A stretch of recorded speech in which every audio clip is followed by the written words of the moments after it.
കേരളം LDF-ഉം UDF-ഉം മുസ്ലിം തീവ്രവാദികളൊപ്പമാണ്. പള്ളി പ്രസംഗിക്കാൻ പോലും മേലെ ഇതിന് മെത്രാണച്ചൻ പള്ളി പ്രസംഗിക്കാൻ മേലെ നമ്മൾ ജീവിച്ചിട്ടായിരുന്നു. ഇമാരുടെ ഔഡിഷമായിട്ട് നിന്നപ്പോൾ ഞാൻ പാചകം വന്നു തോക്കെടുത്തി. ഇവിടുത്തെ ഏത് പൊതുക്കാര്യങ്ങളും ഏറ്റവും പിന്നെ വരുന്ന ചെറുപ്പക്കാർ SDP കാരാണ്. എനിക്ക് ഏറ്റവും ഇഷ്ടം അവരെയായിരുന്നു. ആ ചെറുപ്പക്കാർ ഇപ്പോഴും എനിക്ക് അവരുടെ ഇഷ്ടമാണ്. പക്ഷേ അവരുടെ വർഗീയ ആ കാഴ്ചപ്പാടൊന്നും മാറ്റിയാൽ മനസ്സിലായില്ലേ, അവരെപ്പോലെ നല്ലവരില്ലെന്ന് പ്രകാരം. സത്യത്തിൽ മുസ്ലിം സമൂഹത്തിൽ എത്രയോ മാന്യമായിട്ടുണ്ടെന്നറിയുമോ? പൂഞ്ഞാറിലെ അച്ഛനെ ആക്രമിക്കുക എന്ന് പറഞ്ഞാൽ വലിയ മോശമായതാണ്. ഡിജോയുടെ പള്ളിയുടെ മീനെ വന്ന് ദൈവത്തിൻ്റെ യേശുവിന് സാത്താനെ മാറാന്ന് പറഞ്ഞാൽ അടി കൊടുക്കുമോ? നിങ്ങൾ കൊടുക്കരുത്. LDF-നേക്കായി മോശമല്ല UDF. ഇന്ത്യൻ പ്രധാനമന്ത്രിയായിട്ട് നരേന്ദ്രമോദി എന്ന് പറയുന്ന മനുഷ്യൻ അല്ലായിരുന്നെങ്കിൽ ഇന്ന് നമ്മൾ ആരെങ്കിലും ജീവിച്ചിരിക്കും. കാരണം ഇതിനു മുമ്പ് കയ്യേറുകയല്ലായിരുന്നു. ഇപ്പോൾ ഒരു ഹേമ കമ്മീഷൻ ഉണ്ട്. അതിന് റിപ്പോർട്ട് കിട്ടിയിട്ട് 4 കൊല്ലം കഴിഞ്ഞ് പുറത്തു വിട്ടു. ഇപ്പോൾ ലോകം മുഴുവൻ അടി കിടക്കും. കേരളത്തിൽ ചർച്ച ചെയ്യുന്ന സിനിമാടികടന്മാരുടെ വ്യവഹാരങ്ങളാണ്. അതിനപ്പുറത്ത് ആ കമ്മിറ്റി എന്ത് പറഞ്ഞു സിനിമ മേഖലയെപ്പറ്റി? അത് ഇംപ്ലിമെൻ്റ് ചെയ്യാനുള്ള ബാധ്യത ഗവൺമെൻറ്. ഇങ്ങനെയൊക്കെ ചെന്നാൽ അങ്ങനെ വെക്കുന്നത് ജീവിക്കുന്നുണ്ട്. ഇവിടെ മുസ്ലിം പള്ളിയിലൂടെയൊക്കെ എന്തൊക്കെ പ്രസംഗം നമ്മൾ അന്വേഷിക്കുന്നുണ്ട്. ക്രിസ്ത്യാനി വേദപാഠം പഠിപ്പിച്ച് 12ാം ക്ലാസ് വരെ ആക്കിയിട്ട് എൻ്റെ സ്വർഗ്ഗം കിട്ടും. ഇന്ത്യയിൽ ഇതിനെ പല സംസ്ഥാനങ്ങളിലും വഖഫ് ബോർഡിൻ്റെ കയ്യിലിരുന്ന് 20,000-ൽ കൂടുതൽ ഏക്കർ സ്ഥലം വിറ്റവന്മാർ പുട്ടടിച്ചു വന്നു. അല്ല, അത് സുരേഷ് ഗോപിയുടെ വിജയം എന്ന് പറഞ്ഞാൽ ക്രൈസ്തവരുടെ വിജയം തന്നെയാണല്ലോ. അത് സുരേഷ് ഗോപിക്ക് അറിയാം. പക്ഷെ ഒരു കാര്യം നിങ്ങൾ പറയാം, കേരള കോൺഗ്രസിൻ്റെ ജന്മമാണ് ക്രിസ്ത്യാനിയുടെ കഷ്ടകാലം എന്ന് ഞാൻ വിശ്വസിക്കുന്നു. അതായത് ഇവിടെ ഇപ്പോൾ നമുക്ക് ക്രിസ്ത്യാനിക്ക് ജീവിക്കണമെങ്കിൽ ഹിന്ദു ക്രിസ്ത്യൻ ഐക്യം ഉണ്ടായേ മതിയാവും.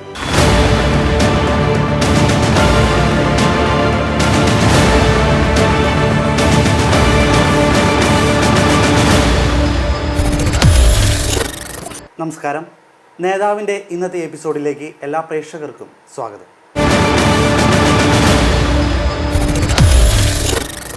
നിലപാടുകളുടെ രാജാവ്. കോട്ടയം ജില്ലയിലെ പൂഞ്ഞാർ നിയമസഭാ മണ്ഡലത്തിൽ നിന്നും 7 തവണ വിജയിച്ച ജനനായകൻ. അതെ, പൂഞ്ഞാറുകാരുടെ സ്വന്തം PC ജോർജ് ഇന്ന് നിലപാടിൽ നമ്മളോടൊപ്പം ചേരുന്നു. നമസ്കാരം. നമസ്കാരം. 1980 മുതൽ സാറ് പൂഞ്ഞാറിൽ നിന്ന് നിയമസഭയിലുണ്ട്. അതെ.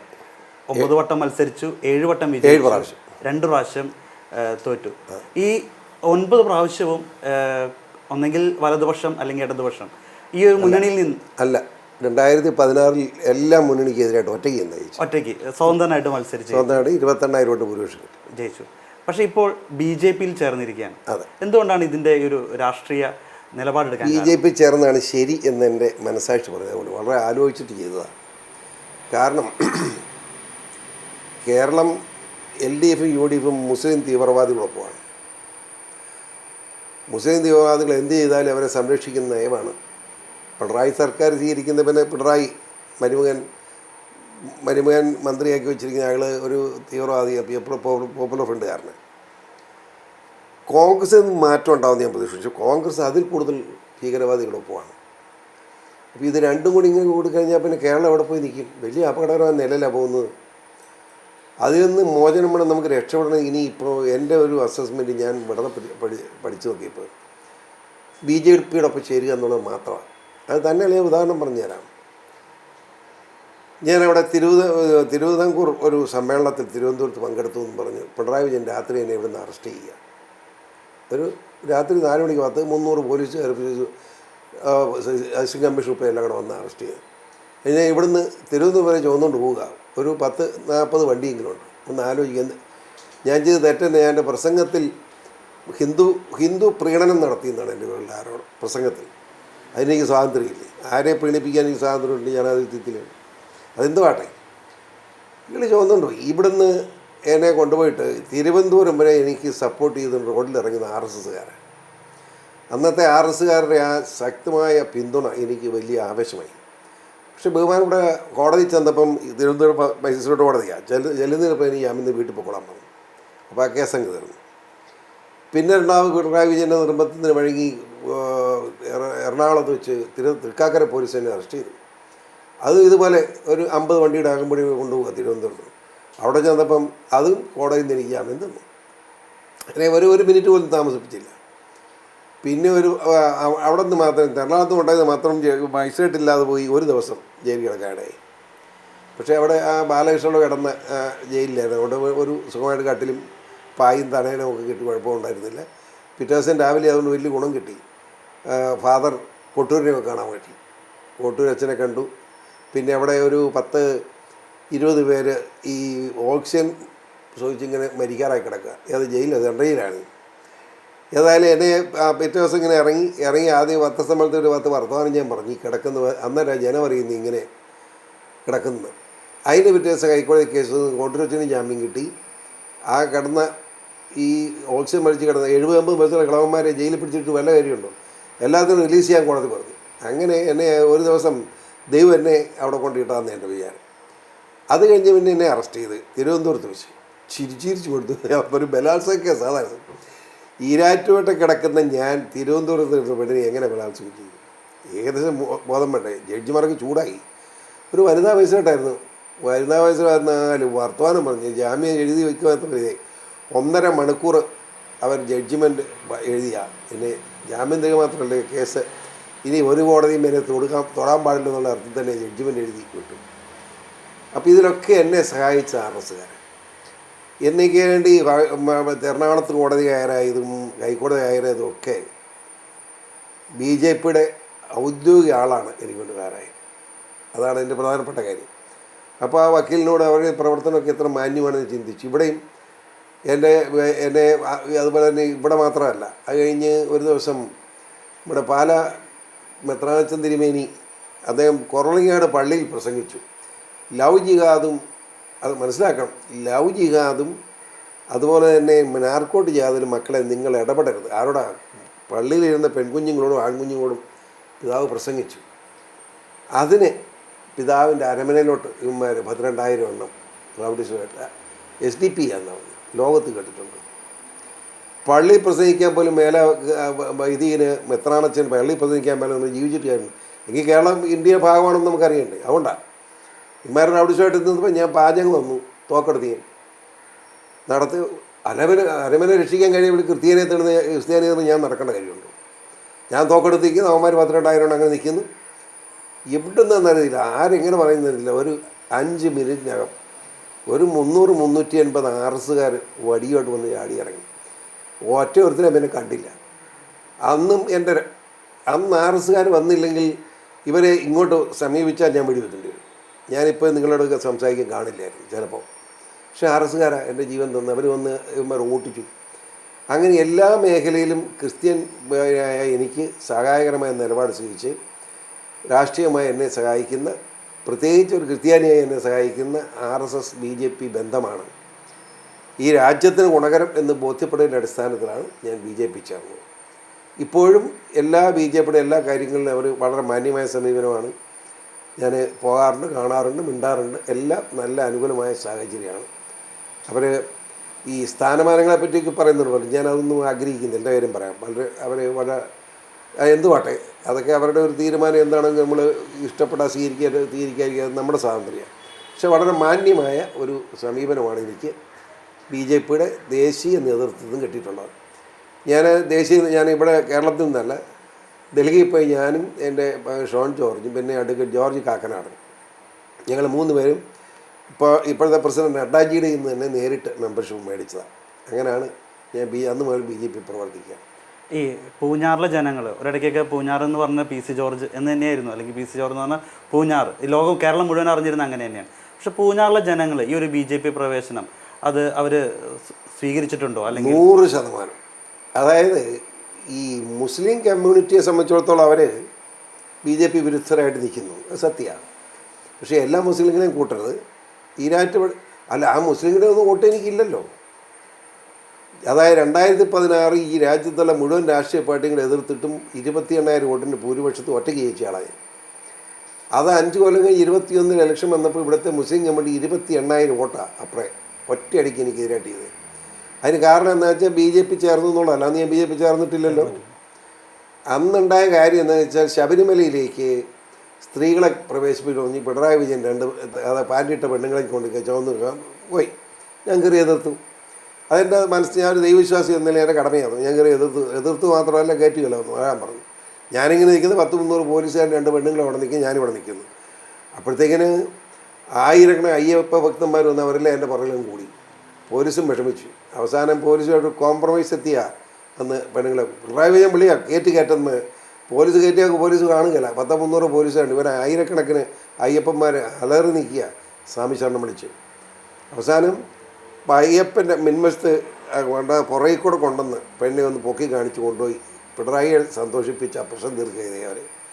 പോലീസ് 100% നമുക്ക് അനുകൂലമായിരുന്നുള്ള രസം. ആ പോലീസുകാരുടെ ഈ വിശ്വാസികളില്ലെന്ന് അവർക്ക് ഈ പിണറായിയുടെ മറ്റേ പണി കൂട്ടിക്കാൻ പറ്റുള്ളൂ. അങ്ങനെ വന്നതോട് അതിൻ്റെ പേരിലാണ് മുസ്ലിം കമ്മ്യൂണിറ്റി എനിക്ക് എതിരായിട്ട് നിന്നത്. അത് കഴിഞ്ഞ് 80 ഈ ഇലക്ഷൻ ആയപ്പോഴത്തേക്കിന് ഈരാറ്റുപേട്ടയിൽ ഞാൻ 98 ലക്ഷം രൂപ കൊടുത്ത് ഞാൻ പണി തീർത്ത് ഉദ്ഘാടനം ചെയ്തിട്ടും ഇല്ലാത്ത റോഡാണ് തേവരുപാറ. അതിലെ പോകാൻ പറ്റില്ല. പോയി കഴിയുമ്പോഴത്തേക്ക് വിടുകയല്ല. പിന്നെ SDP ചിന്ത വിളിച്ച് നിൽക്കുക. ഞാൻ വേണം നിൻ്റെ ഒന്ന് വോട്ട് വേണ്ടെന്ന് പറഞ്ഞാൽ പിന്നെ അതിന് കിട്ടുകയെന്നറിയാം. ഇതാ സംഭവം. അങ്ങനെയൊക്കെ ആയി. പക്ഷേ ഈ ഈരാറ്റുപേട്ടയിൽ ഇപ്പോൾ PFIനായാലും അല്ല SDP സപ്പോർട്ട് ചെയ്തു അല്ലെങ്കിൽ അങ്ങനെ ഞാനോ അത് പറയാം. ഞാൻ ഈ SDP സപ്പോർട്ട് ചെയ്തെന്ന് പറഞ്ഞാൽ SDP മുനിസിപ്പൽ ഇലക്ഷൻ കൂടി ഞാൻ അവരെ സപ്പോർട്ട് ചെയ്തു. അന്നത്തെ പ്രത്യേകത എന്ന് വെച്ചാൽ അന്ന് ഈ ജോസഫില്ലേ, ഈ ജോസഫിനെ വെട്ടിയതിന് ശേഷമാണ് ഞാൻ വലിയ ബന്ധമില്ലാതായി. അതിനു മുമ്പ് SDP നല്ല പ്രവർത്തനം അവർ. ഇവിടുത്തെ ഏത് പൊതുക്കാര്യങ്ങളും ഏറ്റവും പിന്നെ വരുന്ന ചെറുപ്പക്കാർ SDP-ക്കാരായിരുന്നു. എനിക്ക് ഏറ്റവും ഇഷ്ടം അവരെയായിരുന്നു. ആ ചെറുപ്പക്കാർ ഇപ്പോഴും എനിക്ക് അവരുടെ ഇഷ്ടമുണ്ട്. പക്ഷേ അവരുടെ വർഗീയ ആ കാഴ്ചപ്പാടൊന്നും മാറ്റിയാൽ മനസ്സിലായില്ലേ, അവരെപ്പോലെ നല്ലവരില്ലെന്ന് അഭിപ്രായക്കാരനായി. SDP ആദ്യമാരുടെ കൈവെട്ടി, ആ കൈയും കാലമൊക്കെ വെട്ടി, അതൊക്കെ തെറ്റായിപ്പോയി. പക്ഷേ അതേപോലും ഞാൻ കുറ്റപ്പെടുത്തി ഇല്ല. പരസ്യമായി കുറ്റപ്പെടുത്താൻ ഞാൻ കാരണം അധ്യാപനം എനിക്കറിയാം. അധ്യാപകൻ അത്ര കറക്റ്റല്ല. പുള്ളി അമ്മയ്ക്ക് കഞ്ഞി കൊടുക്കാതിരുന്ന ചരിത്രമാണ്. ഇനി അത്ര അപമാനിക്കാൻ ആഗ്രഹിക്കുന്ന ചരിത്രം പറയുന്നത് അങ്ങനെ ഇവിടുത്തെ ചമലമറ്റം ഭാര്യയായിരിക്കട്ടുള്ള ആളാണ്. അപ്പോൾ അതുകൊണ്ട് ദൈവശിക്ഷയായിട്ട് ഞാൻ കണക്കാക്കിയത്, മനസ്സിലായില്ലേ. പക്ഷേ അത് കഴിഞ്ഞ് ഇവിടുന്ന് ഈ ഈരാറ്റുപേട്ടയിൽ തന്നെ ഈ SDP എന്ന് രാജിവെച്ച് പോയ ആളുടെ മുട്ടുവെട്ടി കളഞ്ഞു കാല്. അപ്പോൾ ഓട്ടോമാറ്റിക് മൈക്ക് വെച്ച് ഞാൻ പറഞ്ഞു വരേക്കിരുന്നോളാം, ഇതിൻ്റെ ഒരു ഒന്നും വേണ്ട. അങ്ങനെ ഞാൻ ബന്ധം വെച്ചത്. അതുപോലെ അവരുമായിട്ട് ഞാൻ ബന്ധമില്ല. എന്താ കാണും, സ്നേഹം, വർത്തമാനം പറയും, ഒരു കുഴപ്പമില്ല. പക്ഷേ അവരുടെ മനസ്സിൽ എന്നോട് ശത്രുതയാണ്. എനിക്കതറിയാം. ഞാനത് നോക്കിയാൽ നിൽക്കുന്നു. എന്നെ ഇവിടെ വീടിൻ്റെ വാതക്ക് വന്നു 2 പ്രാവശ്യം. ആദ്യത്തെ പ്രാവശ്യം വന്ന് മിണ്ടാതെ വിട്ടു. 2ാമത്തെ പ്രാവശ്യം ഞാൻ ഉണ്ടായി. ഞാൻ ഓടി ഇറങ്ങി ചെന്നപ്പോൾ തന്നെ അങ്ങ് പോയി. അത് നന്നായി. അവർ വീട്ടിൽ പോയത് നന്നായി. ഇല്ലെങ്കിൽ പിന്നെ ഞങ്ങൾ ആരെങ്കിലുമൊക്കെ അങ്ങോട്ടൊക്കെ നേരത്തെ പോയാൽ അങ്ങനെ ഒരു സംഘർഷം ഒഴിവായി. ഈ ഒരു ഈരാറ്റുപേട്ടയിലാണ് സാറിൻ്റെ വീട്. അപ്പോൾ ഈ ഒരു അന്തരീക്ഷത്തിൽ നിൽക്കാൻ ഒരു ബുദ്ധിമുട്ടും എനിക്കില്ല. ഞാൻ എൻ്റെ കാര്യം നോക്കി പോകുന്നു, അവരവരുടെ കാര്യം നോക്കി പോകണം. എൻ്റെ മുഖത്ത് ആരും കുതിര കയറാൻ പാടില്ല. ആരുടെ മുഖത്ത് കുതിര കയറാൻ ഞാനുമില്ല. എല്ലാവരും അവരവരുടെ സ്വാതന്ത്ര്യമുണ്ട്. ഇന്ത്യൻ പൗരന്മാരെന്തെങ്കിലും ജീവിച്ചോണം. അല്ലാതെ എനിക്ക് കൂടുതൽ അവകാശം വേണ്ട, വേറെ ആരും അവകാശം ചോദിക്കാനും പാടില്ല. ഇപ്പോൾ ഈരാറ്റുപേട്ടുള്ള നിഷ്പക്ഷമായും മുസ്ലിം സമൂഹത്തിന് ഇതൊക്കെ മനസ്സിലായിട്ടുണ്ട്. അവരാരും വൃത്തികെട്ടൊന്നും കൂട്ടിനിൽക്കത്തില്ല. മുസ്ലിം തീവ്രവാദികൾ കുറേ ഉണ്ട്. പക്ഷെ കുഴപ്പം അതല്ല. ഈ മുസ്ലിം എന്ന് പറഞ്ഞു കഴിയുമ്പോഴത്തെ ഒന്നിച്ചു പോകും. തീവ്രവാദികൾ എന്ന് പറഞ്ഞ് ഇവരാന്ന് മനസ്സിലാകില്ല. അതുകൊണ്ട് മുസ്ലിം പറയാതിരിക്കാൻ പറ്റാതെ. സത്യത്തിൽ മുസ്ലിം സമൂഹത്തിൽ എത്രയോ മാന്യന്മാരുണ്ടെന്നറിയുമോ. അവർ ആ നിലയിൽ ജീവിക്കുന്നതിനും മാന്യമായ ജീവിക്കുന്ന ആളുകൾ വളരെയധികം ഉണ്ട്. പക്ഷേ ഈ തീവ്രവാദികളുണ്ട്. പക്ഷേ തീവ്രവാദികളുടെ എനിക്ക് അതിനകത്തുള്ള മുസ്ലിം സമൂഹത്തിൻ്റെ നേതാക്കന്മാർക്ക് പറയാനുള്ളത്, ഈ തീവ്രവാദ പ്രവർത്തനങ്ങൾ ഗുണകരമല്ല. ഇത് അവസാനിപ്പിക്കണമെന്ന് പറയാനുള്ള ധാർമ്മികത തൻ്റെ ഇടവും ഇവിടുത്തെ മുസ്ലിം നേതാക്കന്മാർ കാണിക്കണം. അതില്ലെന്നുള്ള പ്രശ്നം. അവർ മിണ്ടാതിരിക്കുക. അവർ പേടിച്ചിട്ടായിരിക്കാം. പക്ഷെ അവർ മിണ്ടണം. ഉദാഹരണം പാണക്കാട് തങ്ങൾ പറഞ്ഞത് തെറ്റാണ്, ഈ വർഗീയത ശരിയല്ലെന്ന് അവർക്ക് പറയാൻ സ്വാതന്ത്ര്യമില്ല, പറയണ്ടേ. അല്ലെ കാന്തപുരം ഉസ്താദായിട്ടൊക്കെ അത്രമേൽ ബന്ധമുണ്ടാവുകൊണ്ടേ പറയുന്നത്. അതുപോലുള്ള മുസ്ലിം മത നേതാക്കന്മാർ തന്നെ ഈ തീവ്രവാദ പ്രസ്ഥാനം ശരിയല്ല, ഇന്ത്യ എന്ന ജനാധിപത്യ രാജ്യത്തിൽ എല്ലാവർക്കും തുല്യമായി ജീവിക്കാൻ സ്വാതന്ത്ര്യമുണ്ട് എന്ന് പറയണം. അത് പറയാത്തതിൻ്റെ കുഴപ്പമാണെന്നാണ് എൻ്റെ അഭിപ്രായം. അവരത് പറയുന്ന ഞാൻ കരുതുന്നു. സാറിനെ സംബന്ധിച്ചിടത്തോളം ഇപ്പോൾ കേരളത്തിലെ ക്രൈസ്തവർ പലപ്പോഴും പല വിഷയങ്ങളിലും ഇടത് വലത് മുന്നണികൾ മൗനത്തിലായിരിക്കുമ്പോൾ പോലും ക്രൈസ്തവർക്ക് വേണ്ടി സംസാരിക്കാനായിട്ട് ശ്രീ PC ജോർജ് വന്നിട്ടുണ്ട്. പല വിഷയം ഇപ്പോൾ പാലയിൽ പൂഞ്ഞാറിൽ ഒരു അച്ഛന് ആക്സിഡൻ്റ് ഉണ്ടായ സമയവും നിസ്കാര വിഷയം പിന്നെ മറ്റെല്ലാ വിഷയങ്ങളിലും സാറുണ്ടായിട്ടുണ്ട്. ഡിജോ കേട്ടോ, പൂഞ്ഞാറിലെ അച്ഛനെ ആക്രമിക്കുക എന്ന് പറഞ്ഞാൽ വലിയ മോശമായ ഇടമാണ്. 10 ചന്തപ്പിള്ളേരാണ്. ഞാൻ ചന്തപ്പിള്ളേരെന്ന് തെറ്റിദ്ധരിക്കരുത്. ഇവന്മാരെ ശിക്ഷിക്കണ്ടേ? അതിന് എന്താ പിണറായി ചെയ്തത്? ഗവൺമെൻറ് കുഴപ്പമില്ലേ? അവന്മാരെ എല്ലാവരെയും സ്റ്റേഷനിൽ പോലും വരുത്താതെ ജാമ്യം കൊടുത്തു പോകുന്നു, കേസ് പോലുമില്ല. എന്നാൽ അവിടെ വന്ന് ഇവിടെ ഒരു മുസ്ലിം പോലീസുകാരൻ, ഈ സ്പെഷ്യൽ ബ്രാഞ്ചുകാരൻ, അവൻ ഇതിനെല്ലാം കൂട്ടുവയ്ക്കുന്നവനാണ്. അവനിങ്ങനെ നമ്മുടെ ഈ ക്രിസ്ത്യാനികളുടെ പള്ളിയിൽ കൂടി നിന്ന് ഫോട്ടോ എടുക്കുന്നപ്പോൾ നാട്ടുകാർ ഞാൻ ഇടിവിച്ചു കൊടുത്തുകൊണ്ട് അവൻ്റെ ഇടിച്ചതിന് ജാമ്യമില്ലാത്ത കേസെടുത്തു. പോലീസിൻ്റെ ഒരു നയം, ക്രിസ്ത്യാനിയായ വൈദികനെ, പാവപ്പെട്ട വൈദികനായാലും ഇറങ്ങി ചെന്നപ്പോൾ അങ്ങേരെ എടുത്തിട്ട് അടിച്ചവന് കേസില്ല. ആ അടിച്ച് തെറ്റായിപ്പോയെന്ന് പറഞ്ഞ് ജനം പ്രതിഷേധിക്കാൻ വേണ്ടി പള്ളിയിൽ, റോഡിലല്ല പള്ളിയിൽ കൂടിയതിന് അവരുടെ പേര് കേസെടുത്ത് ജാമ്യമില്ലാത്ത വകുപ്പോട് കേസെടുത്ത് ഹൈക്കോടതി ജാമ്യം കൊടുത്തിരിക്കുക. ഇപ്പം നിൽക്കുക, ഇപ്പോഴും കേസുണ്ട്. ഇതാണ് സർക്കാർ. പിന്നെ എങ്ങനെ അതേ പറഞ്ഞാൽ ഈ സർക്കാരിന് ശരിയല്ല, അവിടാണ് പ്രശ്നം. ഒരു കാരണവശാലും സമ്മതിക്കാൻ പറ്റില്ല സാർ. പക്ഷേ ഇപ്പോൾ ബി ജെ പിയിലേക്ക് പോകുമ്പോൾ ഇപ്പോൾ കേരളത്തിലെ ക്രൈസ്തവർ BJP ഒരു എന്താ പറയുക RSS അത് ക്രൈസ്തവർക്കെതിരെ ഇപ്പോൾ നോർത്ത് ഇന്ത്യയിലായാലും മറ്റു സ്ഥലങ്ങളിലും ക്രൈസ്തവർക്കൊരു ആക്രമണം പലപ്പോഴും ഹിന്ദുത്വവാദികളിൽ നിന്നും RSS. ഞാൻ ചോദിക്കട്ടെ, യഥാർത്ഥ സത്യം ഞാൻ അന്വേഷിച്ചത്, നമ്മുടെ ചില വിഭാഗങ്ങളുണ്ട്, അത് പ്രത്യേകിച്ച് പെന്തിക്കോസ്റ്റ് വിഭാഗങ്ങൾ, റോമൻ കാത്തലിക്സോ ജാക്കബറ്റ്സോ ഓർത്തഡോക്സോ CSE ഒന്നുമല്ല. ഈ പെന്തിക്കോസ്റ്റ് വിഭാഗത്തിലെ ചെറിയൊരു വിഭാഗം അവർ പോയി വഴുതിണ പ്രസംഗിക്കണമെന്നാണ് അവർ പറഞ്ഞു വെച്ചിരിക്കുന്നത്. ക്ഷേത്രത്തിൽ പിന്നെ ചെന്ന് ഈ സാത്താനി അഹന്ന് വന്നുകൊണ്ട് അടി കിട്ടാതിരിക്കും. ഡിജോയുടെ പള്ളിയുടെ മീനെ വന്ന് ദൈവത്തിൻ്റെ യേശുവിന് സാത്താനെ മാറാന്ന് പറഞ്ഞ് അടി കൊടുക്കുമോ? നിങ്ങൾ കൊടുക്കരുത്. അതോ അവിടെ നടക്കുന്നുണ്ട്. അവിടെ അത് മര്യാദകളല്ലേ? അത് ക്രിസ്ത്യാനിയായിട്ട് പോയേക്കണം, പള്ളിയിൽ നിന്ന് പ്രാർത്ഥിച്ചോണം. അത് റോഡിലിറങ്ങി ഇങ്ങനെ ഹിന്ദുക്കളെ അപമാനിക്കുന്ന രീതിയിൽ പോകാൻ പാടില്ല, ഹിന്ദു ദൈവങ്ങളെ അപമാനിക്കാൻ പാടില്ല. അതുകൊണ്ട് RSS എല്ലാം തെറ്റെന്ന് പറയണ്ട. പിന്നെ ഹിന്ദു പ്രാന്തന്മാരുണ്ട്, ഇല്ലെന്ന് ഞാൻ പറയുന്നില്ല, ഹിന്ദു പ്രാന്തന്മാരുണ്ട്, ഹിന്ദു അല്ലാതെ ഒന്നും വേണ്ട എന്ന് കരുതുന്ന ഒരു വിഭാഗങ്ങളുണ്ട്, ഇല്ലെന്നില്ല. പക്ഷേ അവരെ കൂടി നല്ല നിലയിലാക്കിയെടുക്കാനുള്ള ചുമതലയാണ് നമുക്കുള്ളത്. നമ്മുടെ പ്രവർത്തനത്തോടെ അവരെ കൂടി നല്ല നിലയിലാക്കിയെടുക്കണം, അതാണ് ചെയ്യേണ്ടത്. ഇവിടെ ഇപ്പോൾ ഈ വലിയ ഹിന്ദു പ്രാന്തന്മാരെയൊക്കെ ഇവിടെയുള്ള ഒരു പ്രാന്തനും കൊണ്ട് റോഡിലില്ലല്ലോ. ഞാൻ അവരെ കാണാറുണ്ട്, സംസാരിക്കാറുണ്ട്, അവർക്ക് വിവരം മനസ്സിലാകുന്നുണ്ട്. അത് നമ്മുടെ കഴിവാണ്, നമ്മളത് നല്ല നിലയിൽ കൈകാര്യം ചെയ്യാൻ പഠിക്കണം. അതാണ് എൻ്റെ അഭിപ്രായം. കേരളത്തിലെ രാഷ്ട്രീയ കാലാവസ്ഥ നിലവിൽ എങ്ങനെയാണ്? എന്ത് രാഷ്ട്രീയ കാലാവസ്ഥ എന്ന് വെച്ചാൽ UDF LDF കണക്കല്ലേ? LDFിനേക്കാളും മോശമല്ലേ UDF? ഒന്ന് ആലോചിച്ച് നോക്കി. ആ പ്രതിപക്ഷ നേതാവ് എന്താ പറഞ്ഞിരിക്കുന്നത്? ഈ പള്ളി ആക്രമണം ഉണ്ടായ പോലും കോൺഗ്രസ് നയന്. അതാണ് പ്രശ്നം.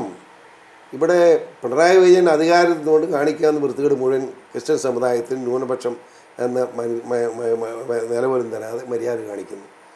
കോൺഗ്രസ് അത് തന്നെ. സംഭവം എന്താ? പിണറായി വിജയൻ്റെ സൈഡിലേക്ക് മുസ്ലിം പോകുന്നു എന്നുള്ളതുകൊണ്ട് നമ്മളെ ക്രിസ്ത്യാനികളെ ശരിപ്പെടുത്തി കഴിഞ്ഞാൽ വേണേ മുസ്ലിങ്ങളുടെ എല്ലാം പിന്തുണ കിട്ടുമെന്ന് പറഞ്ഞ് മഠയനായ കോൺഗ്രസ് നേതാക്കന്മാരും അങ്ങോട്ട് പോയിരിക്കുന്നു. പക്ഷേ സുധാകരൻ മാത്രം ഒരു അല്പം മാറ്റമുണ്ട്. സുധാകരൻ അറിയാം ശരിയല്ല, പക്ഷേ സുധാകരന് പോലും മിണ്ടാൻ പറ്റാത്ത സാഹചര്യമാണ്. അപ്പം ബഹുഭൂരിപക്ഷം കോൺഗ്രസ് നേതാക്കന്മാർ ഇപ്പം മുസ്ലിം പ്രീണനമായിട്ട് നടക്കുകയാണ്. അപ്പോൾ കേരളത്തിൽ ഇപ്പം ക്രിസ്ത്യാനിക്ക് രക്ഷപ്പെടണമെങ്കിൽ പ്രധാനം നരേന്ദ്രമോദിജിയെ കാണുക, ബന്ധപ്പെടുക, പുള്ളിയുടെ സഹായം മേടുക എന്നല്ല, വേറെ മാർഗമില്ല. അല്ലാതെ മോദിയെ കുറ്റം പറഞ്ഞുകൊണ്ട് നടന്നുകൊണ്ട് എന്താ കാര്യം? ഇന്ത്യൻ പ്രധാനമന്ത്രിയായിട്ട് നരേന്ദ്രമോദി എന്ന് പറയുന്ന മനുഷ്യൻ അല്ലായിരുന്നെങ്കിൽ ഇന്ന് നമ്മൾ ആരെങ്കിലും ജീവിച്ചിരിക്കുമോ കേരളത്തിൽ? ഇതിനു മുമ്പ് കയ്യേറുകയല്ലായിരുന്നു അവന്മാർ, വർഗീയ ഭ്രാന്തന്മാർ. അപ്പോൾ സത്യത്തെ കൊണ്ട് BJPയോട് വളരെയേറെ നന്ദി സ്നേഹവും വേണം തന്നെ എൻ്റെ അഭിപ്രായം.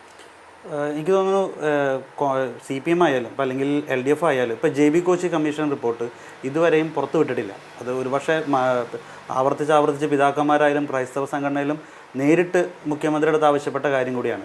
പക്ഷേ ഇതുവരെ അത് പുറത്തു വിട്ടിട്ടില്ല. പിന്നെ എന്തിനാ JB കമ്മീഷനെ വെച്ചു? എൻ്റെ ചോദ്യം. ഇപ്പോൾ ഒരു ഹേമ കമ്മീഷൻ ഉണ്ട്, അതിന് റിപ്പോർട്ട് കിട്ടിയിട്ട് 4 കൊല്ലം കഴിഞ്ഞ് പുറത്ത് വിട്ടു. ഇപ്പോൾ ലോകം മുഴുവൻ അടി കിടക്കുക.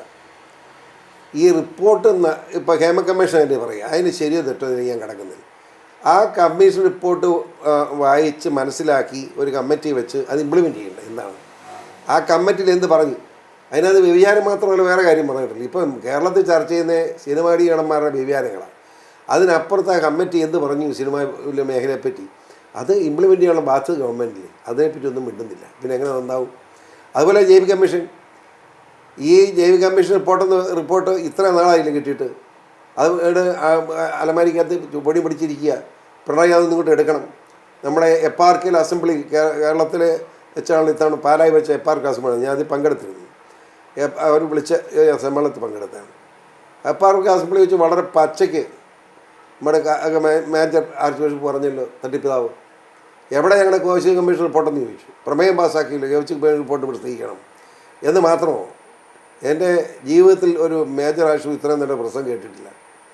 അദ്ദേഹം തട്ടിപ്പിതാവ് പറഞ്ഞു, ഇവിടെ ക്രിസ്ത്യാനിക്ക് ജീവിക്കണം, ഇവിടുത്തെ മുസ്ലിം ഭീകരവാദികൾ ഞങ്ങളുടെ നേരെ വരണ്ട, ഞങ്ങൾ വഴിയെ വിടുക, നേരിടും എന്ന് പച്ചയ്ക്ക് പറഞ്ഞു.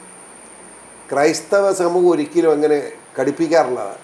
അത്രമാത്രം ഗതി കിട്ടിയിട്ടാണ് തട്ടിപ്പിതാവ് അത് പറഞ്ഞെന്ന് ഓർത്തോ. ഏതായാലും ഞാൻ പള്ളിക്ക് നമ്മുടെ കല്ലറങ്ങാട് പിതാവ് പള്ളി പ്രസംഗിച്ചാണ് ആക്രമിക്കാൻ ചെന്നത്. അങ്ങനെയൊക്കെ ചെന്നാൽ അങ്ങനെ വെക്കുന്നത് ജീവിക്കുന്നുണ്ട്. ഇവിടെ മുസ്ലിം പള്ളിയിലൊക്കെ എന്തൊക്കെ പ്രസംഗം നമ്മൾ അന്വേഷിക്കുന്നുണ്ട്. അവരെന്തെല്ലാം വർഗീയത പറയുന്നുണ്ട്, ആരെങ്കിലും മിണ്ടുന്നുണ്ടോ? നമുക്കൊരു അവരവരുടെ പള്ളിക്കകത്ത് എന്തും പറയട്ടെ. നമ്മുടെ പള്ളിക്കകത്ത് പറയാനുള്ള സ്വാതന്ത്ര്യം നമ്മുടെ സമൂഹത്തെപ്പറ്റി നല്ലത് പറഞ്ഞു കൊടുക്കാൻ. ഏതായാലും ലവ് ജിഹാദും ഉണ്ട്, അതുപോലെ തന്നെ നാർക്കോട്ടിക് ജിഹാദ്, നാർക്കോട്ടിക് മേടിച്ച് നശിക്കരുത് പിള്ളേർ, ഇത് പറയാൻ അവകാശമില്ല, തട്ടിക്കളെ നോക്കിയൊക്കെ പറഞ്ഞ്. അപ്പോൾ ഇതിൻ്റെ എല്ലാം ഉത്തരവാദി ഇവനാന്നല്ലേ. ഇത് തെറ്റാണെന്ന് പറഞ്ഞു കൊടുത്ത പിതാവിനെ ആക്രമിക്കാൻ ചെന്നവന്മാർ ഇതിന് അനുകൂലമെന്ന് തെളിഞ്ഞില്ല. കൂടുതൽ വർത്തമാനം പറയണം.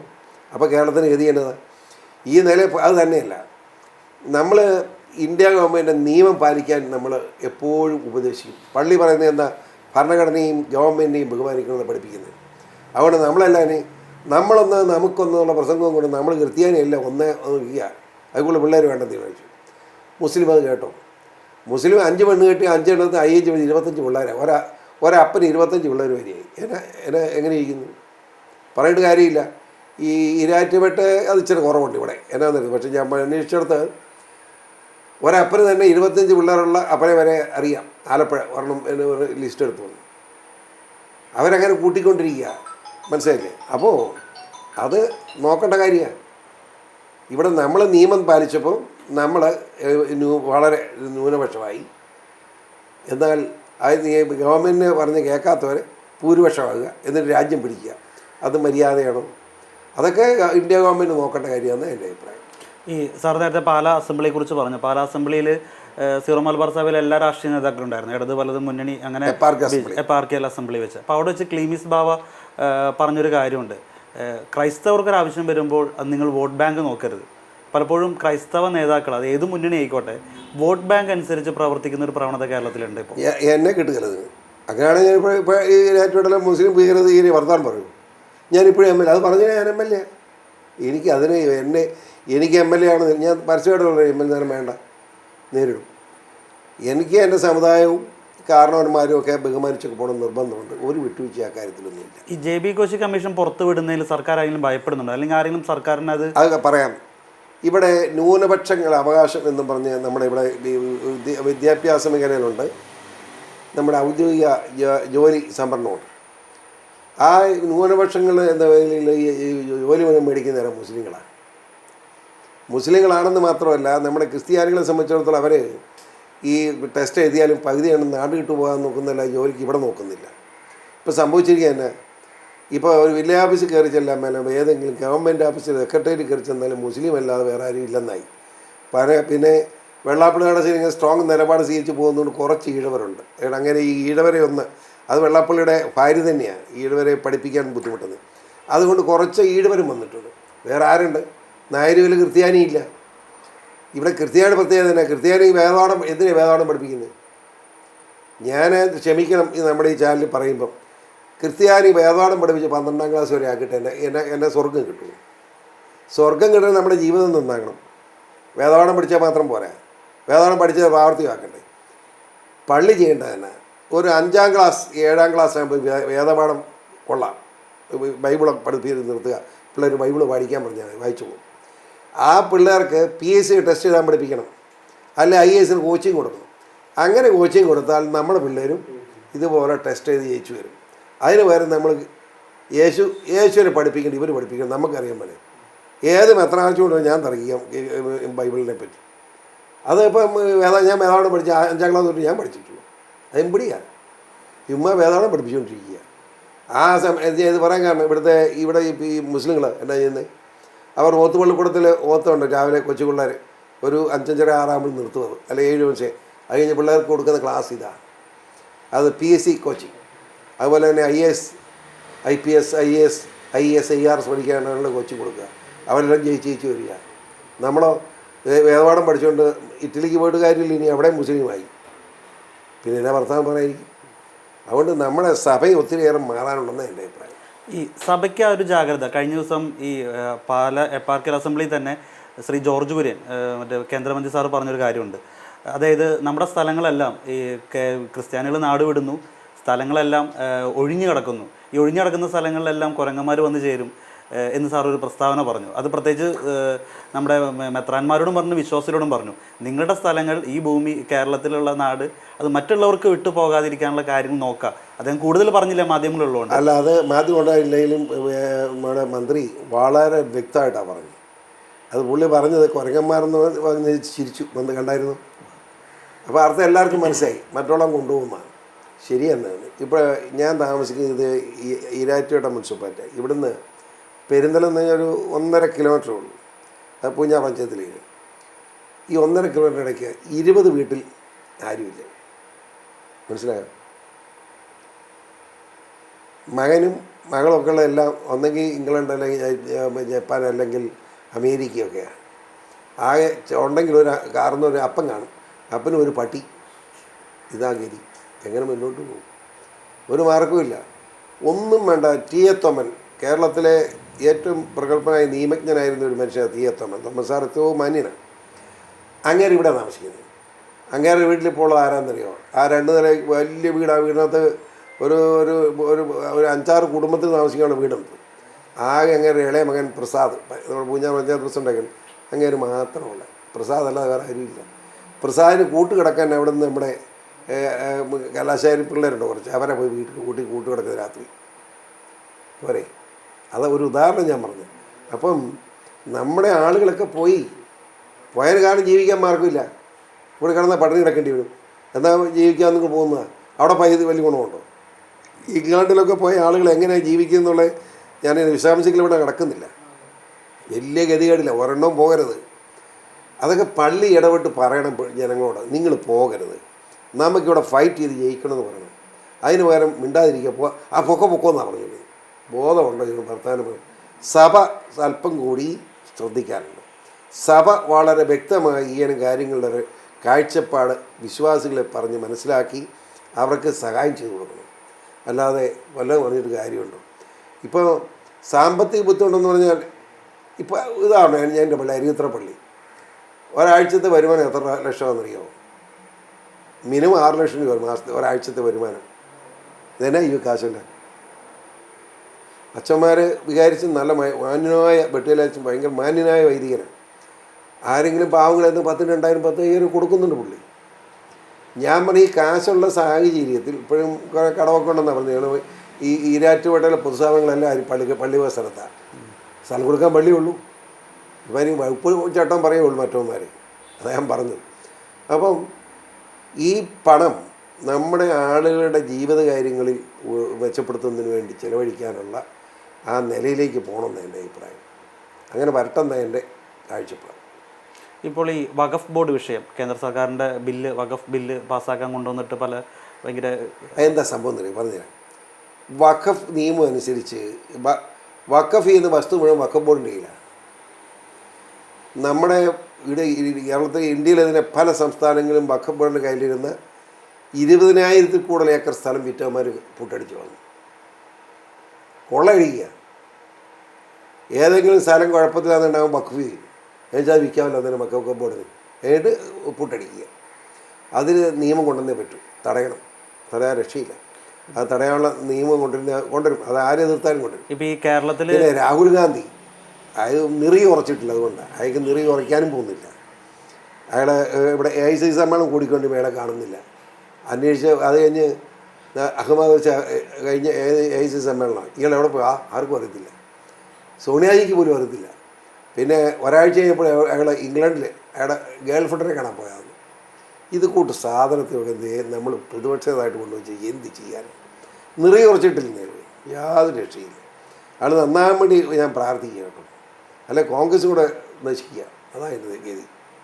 ഈ വഖഫുമായിട്ട് ബന്ധപ്പെട്ട് ഇപ്പോൾ നമ്മുടെ ചെറായിൽ മുനമ്പം ബീച്ചിൽ വേളാങ്കണ്ണി മാതാ ദേവാലയവും ദേവാലയം നിർമ്മിച്ചുള്ള വൈദിക മന്ദിരവും സിമിട്രിയൊക്കെ ഇത് ഒരു 600 കുടുംബങ്ങൾ, ഹിന്ദുക്കളും ക്രിസ്ത്യാനികളിലൊക്കെ 600 കുടുംബങ്ങൾ വഖഫിൻ്റെതെന്ന് പറഞ്ഞിട്ട് ഇപ്പോൾ കേസ് കൊടുത്തിരിക്കുകയാണ്. ഹൈക്കോടതി നടന്നുകൊണ്ടിരിക്കുകയാണ്. ഈ 600 കുടുംബങ്ങൾക്ക് അവരുടെ ഭൂമി ഒന്ന് കരടയ്ക്കാൻ പോലും പറ്റാത്ത അവസ്ഥയിലാണ്.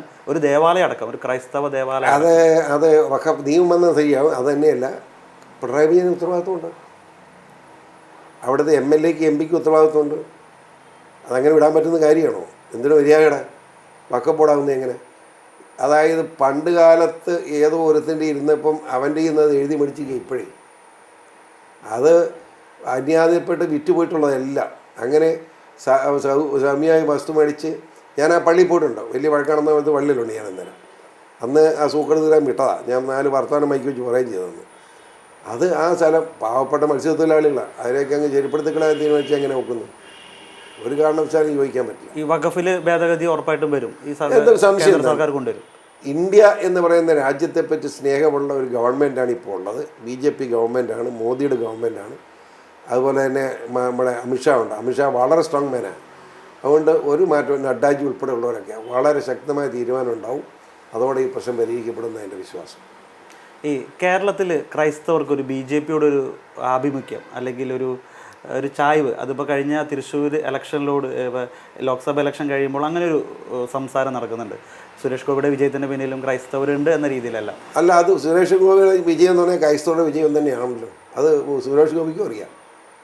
അതിനത് സംശയം അല്ലെ? ജയിക്കലായിരുന്നു. അതായത് ഇവിടെ ഇപ്പോൾ നമുക്ക് ക്രിസ്ത്യാനിക്ക് ജീവിക്കണമെങ്കിൽ ഹിന്ദു ക്രിസ്ത്യൻ ഐക്യം ഉണ്ടായേ മതിയാവും. ഹിന്ദു ക്രിസ്ത്യൻ ഐക്യം ഉണ്ടാകുമ്പോൾ മാന്യതയുള്ള ദേശീയ കാഴ്ചപ്പാടും മുസ്ലിം ആ കൂടത്ത് കൂടിക്കോളും.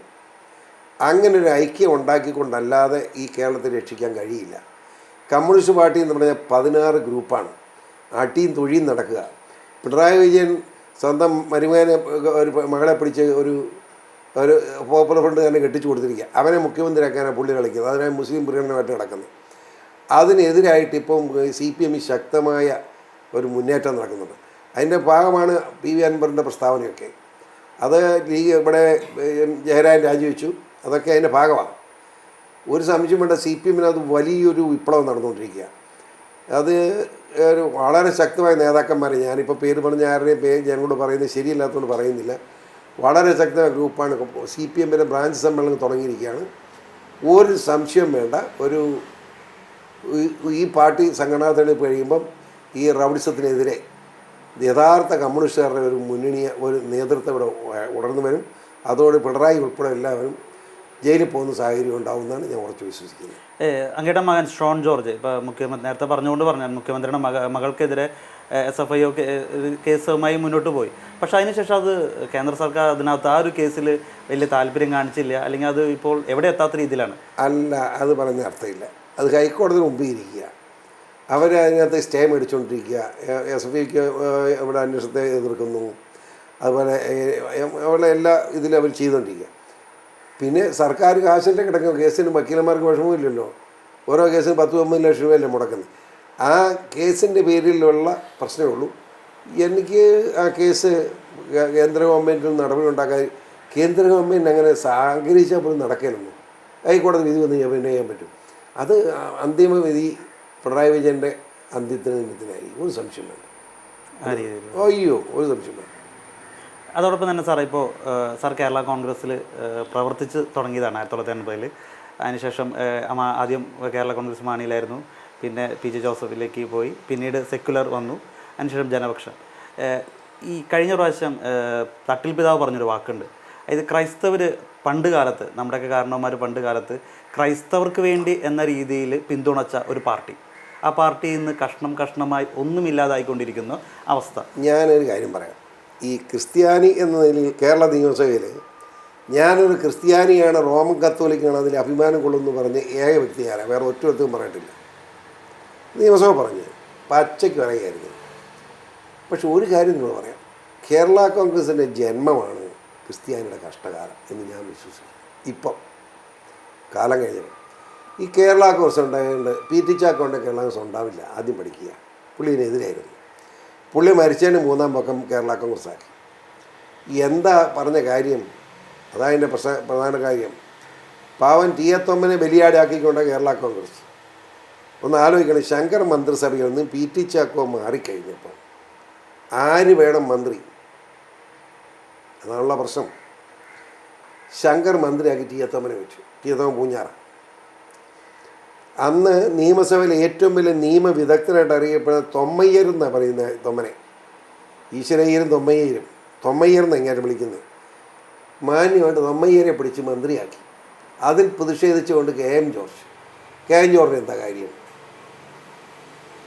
കെ എം ജോർജ് എന്തിന് പി ടി ചാക്കോ പറഞ്ഞോ കെ എം ജോർജിനെ ആക്കാനില്ലല്ലോ. കെ എം ജോർജ് ദീപികയിലെ ക്ലർക്കായിരുന്നു. അപ്പോൾ ദീപികയിലിരുന്ന അച്ഛന് കൊളംബിയർ അച്ഛൻ അന്ന് കെ എം ജോർജ് മന്ത്രിയാണെന്ന് ആഗ്രഹിച്ചു. പക്ഷേ അത് ശങ്കർ സമ്മതിച്ചില്ല. ശങ്കർ തൊമ്മനെയാക്കി. അതിനാണ് കേരള കോൺഗ്രസ് ഉണ്ടാക്കി. എന്ത് ന്യായമുണ്ട് പറ? ടി എ തൊമ്മനെ പോലെ സത്യസന്ധനായ ഒരു മനുഷ്യനാണോ കെ എം ജോർജ്? അയാൾ എന്ത് ചെയ്തു? അത് പിന്നീടായല്ലോ മന്ത്രി. എന്ത് ചെയ്തു? പൂഞ്ഞാലിൽ ഇവിടെ മന്ത്രിയായ ഇവിടുത്തുകാരൻ മന്ത്രിയായി. ഈ നാടിന് ഒരു ഉപകാരം ചെയ്തിട്ടില്ല. എന്തിനാണ് അയാൾ എന്തിനായി എനിക്കറിയത്തില്ല. അപ്പോൾ പിന്നെ ആ വർത്തമാനം വേണ്ടി ഞങ്ങൾ കെ എം ജോർജ് ചുവന്നുകൊണ്ടിരുന്ന ആളുകളാണ് പൂഞ്ഞാറുകാർ. ഞങ്ങളുടെ കാരണന്മാരാണ് ചുവന്നുകൊണ്ടിരുന്നത്. അതുകൊണ്ട് കേരള കോൺഗ്രസ് ഉണ്ടാക്കി തെറ്റായിപ്പോയി. ആ കേരള കോൺഗ്രസ് ഉണ്ടാക്കിയിട്ട് കുഴപ്പമെന്നു വെച്ചാൽ കേരള കോൺഗ്രസിനകത്തെ ക്രിസ്ത്യൻ നേതൃത്വം മുഴുവൻ നഷ്ടപ്പെട്ടു. ആ കോൺഗ്രസ് ഇന്ന് CPM അല്ല മുസ്ലിം പക്ഷത്തേക്ക് പോയതിൻ്റെ പ്രമുഖ ഉത്തരവാദികൾ കേരള കോൺഗ്രസ്. ഇവിടെ കെ എം മാണിയും പി ജെ വാസുവും 2 നേതാക്കന്മാരും വേണമെന്ന്. ആർക്ക് ലാഭം? രണ്ടും മാന്യന്മാരാന്ന് പറഞ്ഞ്, രണ്ടും കോടീശ്വരന്മാർ. കെ എം മാണി ഒന്നുമില്ലാത്തടന്ന് കോടീശ്വരനായി. ജോസഫ് കോടീശ്വരൻ ഡബിൾ കോടീശ്വരനായി. രണ്ടും കട്ടു. എനിക്കറിയാം. എനിക്ക് രണ്ടും ബന്ധമുണ്ടല്ലോ. കട്ടുകൂട്ടുകയില്ലായിരുന്നു. അതിനാണോ കേരള കോൺഗ്രസ് ഉണ്ടാക്കിയത്? അതുകൊണ്ട് കേരള കോൺഗ്രസിൽ ജന്മം ക്രിസ്ത്യാനിയുടെ കഷ്ടകാലം എന്ന് എഴുതിയിട്ടുള്ളത്. എൻ്റെ ഒരു കണക്കിൽ അടുത്ത 26 ഇലക്ഷൻ കഴിയുമ്പോൾ, തട്ടിപ്പിതാവിനോട് ക്ഷമിക്കണം, അല്ല ക്ലീമീസ് തിരുമേനി, തിരുമേനിയുടെ ആഗ്രഹം കൊള്ളാൻ നടക്കില്ല. അതുകൊണ്ട് പറയുക, ഈ എന്തിനാ മോട്ടിക്കാൻ വേണ്ടിയാണ്? ഏതെങ്കിലും ഒരുത്തൻ നേതാവായിട്ട് അവന് മോട്ടിക്കാൻ വേണ്ടിയാണ് നമ്മളെല്ലാം ഇന്ന് കൊടുക്കുന്നത്. അതുകൊണ്ട് കേരള കോൺഗ്രസും വേണ്ട, വേറെ പാർട്ടി. ഈ 26 ഇലക്ഷൻ കഴിയുമ്പം കേരള കോൺഗ്രസ് എന്ന് പറയുന്ന അത്യാവശ്യം തീരുമെന്ന് കരുതുന്നയാളാണ് എൻ്റെ ഒരു വിശ്വാസം. അതാണ്. നോക്കാം നമുക്ക്. പക്ഷേ കേരള കോൺഗ്രസിന് അങ്ങനെ സംഭവിച്ചാൽ ഇപ്പോൾ ഒരു പക്ഷേ അത് അവിടെയെല്ലാം ഇടതു പാർട്ടിക്കല്ലേ ഒരു മുൻഗണന കിട്ടാം. ഇപ്പോൾ നമ്മൾ എന്നെവിടെ എഴുതി വെച്ചിരിക്കുന്നു? ഞാൻ ചോദിക്കട്ടെ, ഈ അടുത്ത 26 ഇലക്ഷൻ ആകുമ്പോൾ BJP ശക്തമായ മുന്നേറ്റം നടത്തുമെന്ന് ഉറച്ചു വിശ്വസിക്കുന്ന ആളാണ് ഞാൻ. കാരണം ഒത്തിരി അപാകതകളൊക്കെ ഇല്ലെന്നൊന്നും ഞാൻ പറയുന്നില്ല. എങ്കിലും ഇപ്പോൾ നടക്കുന്ന ഇലക്ഷൻ, ഈയിടെ മൂലമറ്റത്തെ ഇലക്ഷൻ നടന്നു. 3-ാം പ്രാവശ്യമാണ് BJP തോക്കുന്നത്. അവിടെ ഇത്തവണ നിന്ന് 137 വോട്ടിന് 34 വോട്ടിന് ജയിച്ചു. മനസ്സിലായില്ലേ? ഇവിടെ പല സ്ഥലത്തും BJPയുടെ ആളുകൾ പഞ്ചായത്ത് ജയിച്ചുകൊണ്ടിരിക്കുക. യാതൊരു സംശയം ഇവിടെ അടുത്ത നിയമസഭാ തെരഞ്ഞെടുപ്പിൽ നിർണായകമായ സ്വാധീനമുള്ള പാർട്ടിയായി BJP മാറും. അങ്ങനെ മാറിയാൽ കേരള രാഷ്ട്രീയം അടപടലം മാറും. ഒരു സംശയമില്ല.